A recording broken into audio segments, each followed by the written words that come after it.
Bien voilà, aujourd'hui on va faire une vidéo flash de pasteur à pasteur, comme on les appelle, entre toi et moi. Oui, c'est nouveau ça. Oui, et on va profiter qu'on est à l'île de la Réunion pour partager avec nos amis certaines choses, certains points qui sont sur notre cœur et dont on pense qu'ils peuvent leur être en bénédiction. Nous sommes ravis de pouvoir partager un petit peu avec vous nos aventures et c'est vrai qu'ici à La Réunion, on est en train de vivre des moments très forts avec des partages formidables avec nos amis pasteurs, mais aussi dans les réunions que nous sommes en train de faire. On a en tout 17 réunions à faire en 21 jours. Oui. Et on a fait à ce jour à peu près moitié. Et on aime ça. Hein? On aime ça. On aime ça. Aujourd'hui, il pleut dehors, donc on a décidé de faire ça à l'intérieur, dans cet endroit qui est merveilleux, où on est logé gracieusement. Et on n'a que le cœur reconnaissant de pouvoir travailler ensemble pour le Seigneur et de voir tant d'impact, c'est vraiment, ça fait chaud au cœur. Avec plusieurs de ces pasteurs, on a vraiment développé une amitié, où avant le confinement, on venait d'ailleurs chaque année 3 semaines à la Réunion, et là, c'est reparti, et puis c'est reparti pour les partages, et puis à développer une amitié profonde, parce que nous croyons vraiment à tisser des liens d'amitié entre les serviteurs de Dieu. Je vais ajouter qu'on est en train d'entrer dans un moment où on croit que l'Église va être fortifiée malgré ce qui se passe autour, mais ça va être basé beaucoup sur l'amitié et les relations que nous avons les uns avec les autres et entre les serviteurs de Dieu.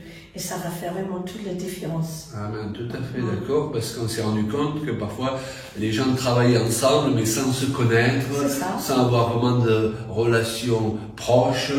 Et on voit que Jésus avec ses disciples, eh bien, c'était pas seulement des relations de travail, de ministère comme on dit, mais c'était vraiment une relation d'amitié qui était développée, qui leur permettait de bien fonctionner ensemble.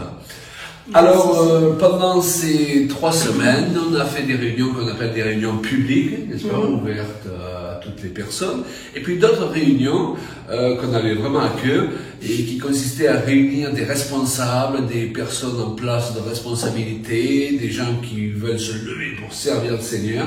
Et donc, dans plusieurs églises, on a tenu ces réunions, parfois 3 heures de réunion par jour pour des responsables.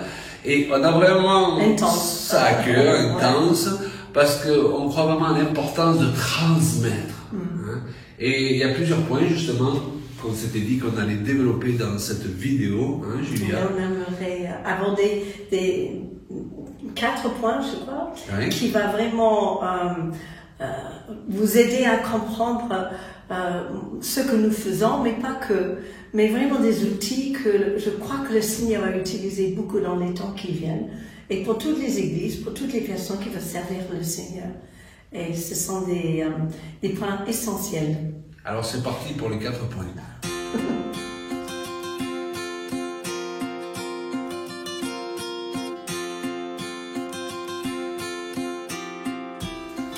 Le premier point, le premier principe donc, que le Seigneur a mis sur notre cœur, c'est semer. Et je crois que j'ai vraiment entendu la voix du Saint-Esprit à un moment donné me dire que notre ministère, à toi et moi, Julia, c'était de semer. Il nous appelait à être des semeurs. Et depuis des années, bien, on a semé à travers l'écriture, les livres, les voyages, les réunions, les réseaux sociaux, et on a un peu cette obsession dans le bon sens du terme de semer une parole qui peut aider les enfants de Dieu à s'affranchir, parce que Jésus a dit, vous connaîtrez la vérité vous affranchira. Là où nous voyons beaucoup de gens, malheureusement, être souvent chargés de trop par des interprétations légalistes de cette parole. Alors, la Bible nous dit qu'un semeur a sorti pour semer. Donc, il ne faut pas qu'on reste à la maison. Il faut qu'on sorte dehors et on peut comparer ça avec notre sphère d'autorité. À un moment donné, il faut y aller plus loin chaque fois. Et c'est ça ce que le Seigneur a permis qu'on puisse faire et de venir parfois à l'autre bout du monde et on continue de semer la même semence et avec une attente qu'il va avoir des belles, comment dire, des belles plantes et des belles récoltes de ce qu'on a semé. Et avec l'âge, maintenant, on commence à le voir, ça nous fait chaud au cœur. C'est notre responsabilité d'accepter de sortir. Hein. Soyons honnêtes, parfois on resterait bien au chaud à la maison. Surtout que par la grâce de Dieu, on a beau chez soi, hein, une belle maison. Mais il y a aussi une part dans le ministère d'obéissance. Le semeur sortit pour semer.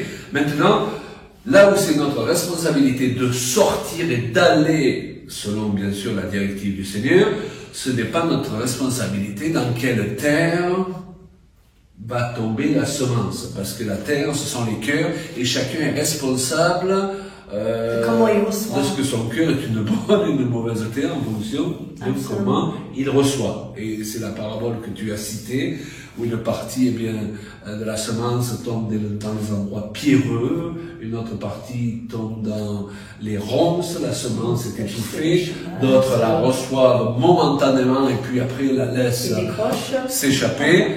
Ça, c'est leur responsabilité. Donc il y a un partage de responsabilité entre celui qui sème et celui qui reçoit la semence. Et si je précise cela, c'est parce que parfois, on se charge de responsabilités qu'on n'a pas. Et on va se sentir coupable de ce qu'on a semé, n'a pas produit toujours les résultats qu'on attendait. Et d'autres fois, par contre, on peut le prendre un peu trop à la légère en disant « bon, ben, j'irai quand je me sentirai ». Mais aller, c'est un commandement du Seigneur. Et lorsque le Saint-Esprit nous dirige à cela, comme nous le croyons vraiment pendant ce voyage à l'île de la Réunion, n'est-ce pas? On est là pas pour faire du tourisme, mais parce qu'on a senti à un moment donné que le Seigneur nous a dit d'aller. Et c'est notre responsabilité que d'accepter de sortir, ce qui correspond souvent à sortir de notre zone de confort. Et il y a une autre chose aussi, Claude, c'est qu'il y a ceux qui sont appelés à semer, mais c'est pas forcément toujours les mêmes personnes qui récoltent. Et que dans le royaume de Dieu, on travaille ensemble. Et il y a ceux qui sont dehors en train de moissonner. Parfois des choses que vous avez semées il y a bien des années. Mais ça nous reconforte dans le travail que Dieu nous donne. Il y a des choses qu'on connaîtra, on en prendra connaissance seulement lorsqu'on sera avec le Seigneur. Et on peut avoir de sérieuses surprises. Hein. Et la Bible dit, Claude, il y a un verset qui nous dit, sème ton pain à la surface des eaux et avec le temps, tu le retrouveras. Et c'est vrai qu'il y a des choses qui ont été semées il y a bien des années. Parfois, on n'a pas su ce qui l'était advenu de la semence et aujourd'hui, on en voit les fruits parce qu'on a le retour des années après. Donc, prendre au sérieux cette notion de semence et donc ce ministère de semeur que nous avons tous à différents degrés.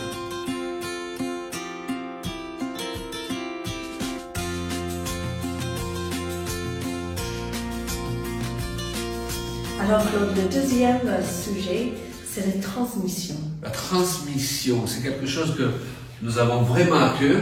Ouais. Parce que... Surtout à notre âge. Oui, en effet. Et je veux dire que réussir sa vie, c'est pas tant tout ce qu'on va faire, nous, qu'on va réussir à partir dans tous les sens, c'est ce qu'on peut laisser une fois qu'on part. Qu'est-ce qu'on aura transmis si on devait partir demain? Qu'est-ce qu'on aura transmis à ceux qui doivent venir après nous? Et Jésus nous a donné l'exemple, puisque le Seigneur, il est resté seulement 3 ans et demi dans son ministère. On pourrait dire c'est bien court. Mais comme il avait cette notion de transmission, eh bien, des années après, ce qu'il a transmis à ses disciples, il l'a transmis à d'autres, etc.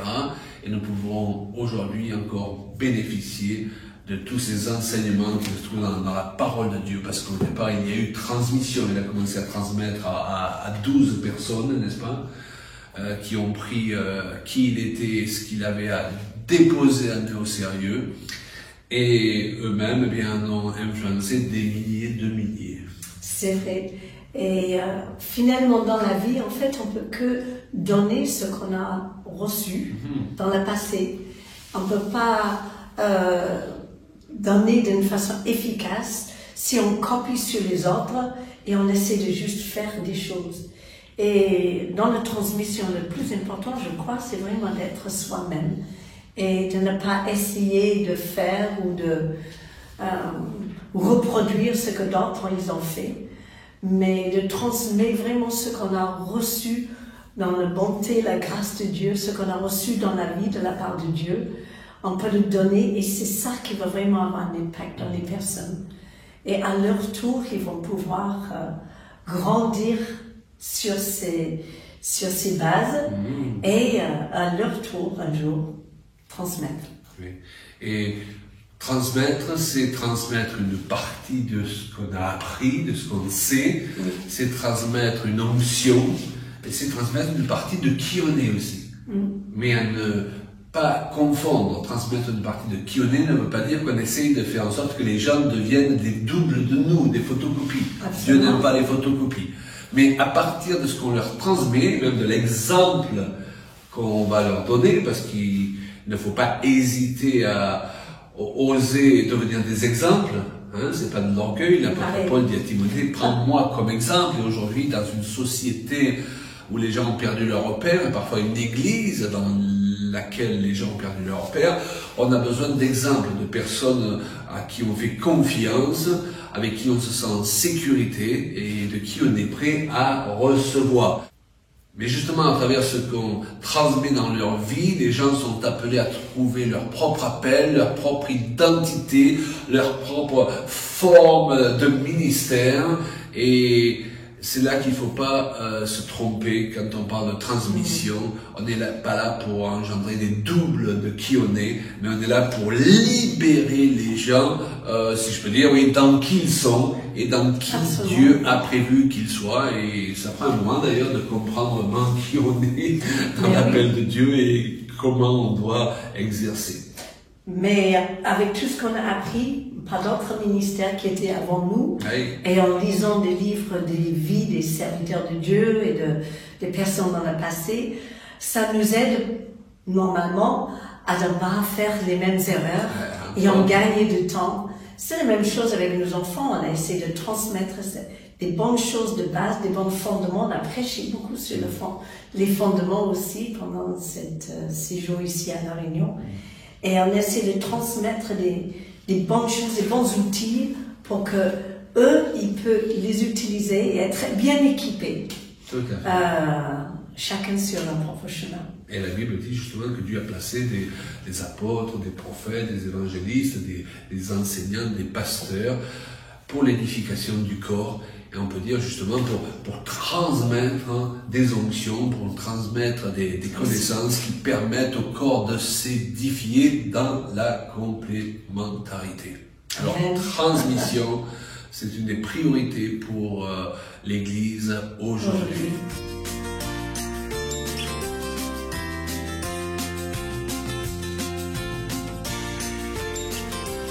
Et un autre point qu'on a mentionné ici, c'est le coaching. C'est la mode des coachs sportifs et autres. Et d'ailleurs, je crois que ce qui se passe dans le monde est souvent simplement un reflet de ce qui se passe dans le monde spirituel. Dieu veut que plusieurs de ses serviteurs puissent être des coachs pour ceux qui se lèvent, c'est-à-dire des gens qui les entourent, qui leur montrent l'exemple, qui leur montrent comment faire, à ne pas confondre avec des personnes qui s'ingèrent dans leur vie. J'aime bien préciser cela parce que parfois, certaines personnes, sous prétexte d'exercer une autorité spirituelle, rentrent dans l'abus spirituel. Ils s'ingèrent dans la vie des gens. Et j'aime bien donner cette précision. Être coach, c'est entourer les gens, mais ce n'est pas s'ingérer dans leur vie, être omniprésent à les dominer. On a tous reçu des dons différents. Mon mari, il a vraiment le don des mots. Il est enseignant, il a ses notes, il y va comme ça pour porter les messages.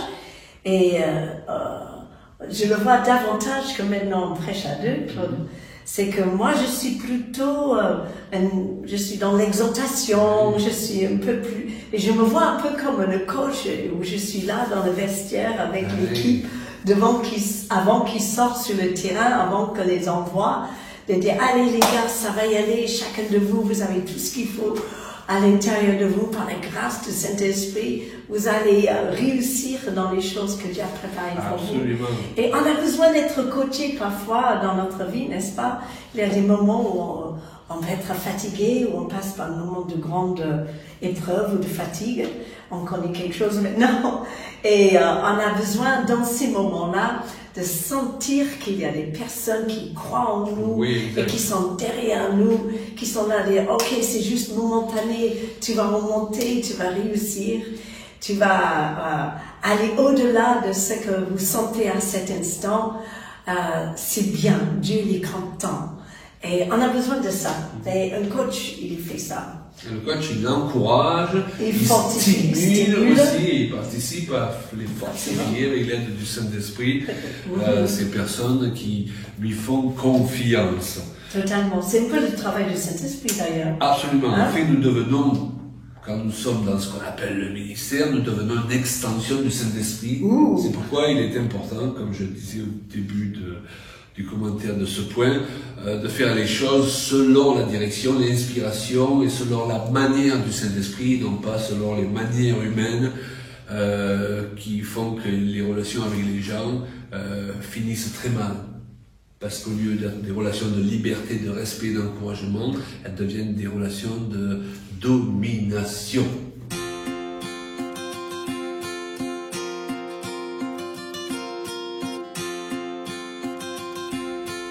Le dernier point, c'est la communication. La communication dans le sens de communiquer quelque chose. On communique. Ouais. Hein? Tu me parles, je te parle. Ouais. On se transmet l'un et l'autre quelque chose. Mais on peut aussi prier l'un pour l'autre et se communiquer quelque chose. Absolument. Ce que nous avons fait avec beaucoup de frères et sœurs qui ont écouté certains des enseignements. À la suite de ces enseignements, nous avons prié pour eux. Parce que la parole de Dieu nous montre qu'on peut communiquer une onction. C'est l'apôtre Paul qui s'adresse aux Corinthiens et qui leur dit j'ai à cœur d'être avec vous pour vous communiquer quelques dons spirituels. Waouh! Donc il y a communication d'une personne à l'autre et souvent à travers l'imposition des mains. Et c'est à prendre en considération dans les temps dans lesquels nous sommes entrés. Et parfois, on peut oublier les choses qui nous ont été communiquées. Paul dit à Timothée, rappelle-toi de ce que tu as reçu à travers les expositions des marques. Donc, ramène tout ça à la surface. N'oublie pas ce que tu as reçu et qui était communiqué. Moi, je crois que chaque fois, quand on prend quelqu'un dans les bras, qu'est-ce qu'on communique? On communique la chaleur, l'amitié. Parfois, c'est plus fort même que des mots en disant oh, je vous apprécie beaucoup. Et bien, juste prendre quelqu'un dans les bras. Et Dieu, il veut qu'on soit dans les communications, qu'on n'a pas peur d'imposer les mains, de prier les uns pour les autres, d'avoir une parole d'encouragement. Et c'est comme ça que l'Église va garder courage, surtout dans les temps dans lesquels on habite, on vit aujourd'hui. La communication se fait souvent par le toucher, donc, La Bible parle des anciens qui avaient reçu l'onction sous la première alliance parce que, est-il précisé, Moïse avait posé ses mains sur eux. C'est vrai. Maintenant, ce n'est pas une règle absolue. Il y a une autre communication qui peut se faire, comme à travers cette vidéo, à travers les paroles, parce que vous les recevez avec foi, et vous pouvez ressortir de l'écoute de cette simple vidéo, mais remplie de quelque chose que vous n'aviez pas avant l'écoute de cette vidéo. Le mal essaie de se répandre dans le monde, de se répandre sur les gens, de toutes les façons possibles, imaginables. J'ai une bonne nouvelle pour vous. Le bien n'a pas l'intention d'être de reste. L'Esprit de Dieu est au travail pour nous communiquer la présence de Dieu, pour nous communiquer des onctions qui vont nous permettre de devenir des libérateurs pour briser les joues dans la vie des gens et nous communiquer, comme le dit Paul, des dons spirituels pour que servir devienne plus facile et que nous soyons plus efficaces dans le service. La Bible dit ce que j'ai, je te le donne. Amen. Ce que j'ai, je te le donne. Et quelqu'un est venu à la fin de la réunion, on avait passé tout un après-midi avec un enseignement pour encourager le peuple de Dieu. Et quelqu'un a dit, mais je veux la joie que tu as, Julia. J'ai le sentiment que j'ai perdu un peu le zèle que j'avais avant. Et je l'ai pris pour elle. Et j'ai dit, mais tu as déjà un joli sourire. Cette joie, il est pas loin, il est juste à l'intérieur. Il a besoin d'être remonté à la surface. Et on a pris les mains et on a prié pour que la joie revienne dans sa vie. Et donc, à travers notre séjour ici, il y a aussi un échange naturel qui se fait. On a mis à notre disposition des lieux où nous pouvons résider, des bungalows, appartements, en plus des piscines. Quelqu'un a mis à notre disposition sa voiture. On est très gâtés. Cette sœur a 2 voitures, mais elle a décidé de mettre à notre disposition pour qu'on puisse exercer le ministère pendant 3 semaines dans l'île, sa meilleure voiture. Et combien nous sommes touchés par ces gestes. Et ça nous soulage énormément parce qu'on n'a pas à galérer pour trouver un moyen de transport, communication ou de logement. Donc on est rempli de reconnaissance. Amen. Et combien ça rend plus facile. Et c'est un plaisir donc de servir dans ces conditions avec des frères et sœurs où chacun fait sa part, chacun communique, on pourrait dire, chacun transmet, chacun sème dans la vie de l'autre, dans nos vies aussi, pour que le royaume puisse avancer. On a reçu avec plaisir et on n'est plus gêné de recevoir les choses parce que le Seigneur nous a appris ça. Et on donne aussi avec beaucoup de plaisir. Donc, voilà. Il faut savoir donner. Et il faut savoir. À bientôt, chers amis, et puis à bientôt pour une autre vidéo de pasteur à pasteur.